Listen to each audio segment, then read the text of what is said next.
ഓണക്കിറ്റ് കിട്ടിയ നമ്മുടെ ശബരി സേമിയ മിക്സ് ആട്ടോ ഇത്. നമുക്ക് ഇതുകൊണ്ട് ഒന്ന് പായസം ഉണ്ടാക്കാം.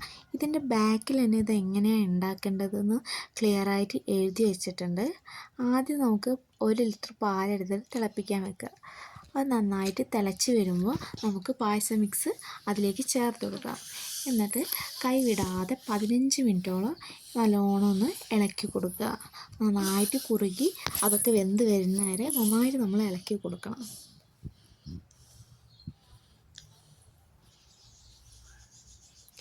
ഏകദേശം നമ്മൾ 15 മിനിറ്റ് ആയിട്ടുണ്ട്. അത് നന്നായിട്ട് വന്ന് നമ്മൾ സേമിയൊക്കെ വന്നിട്ടുണ്ട്.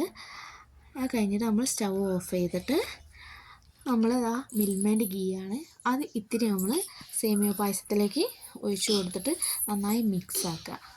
നമ്മളെ പായസം ഇവിടെ റെഡി ആയിട്ടുണ്ട്.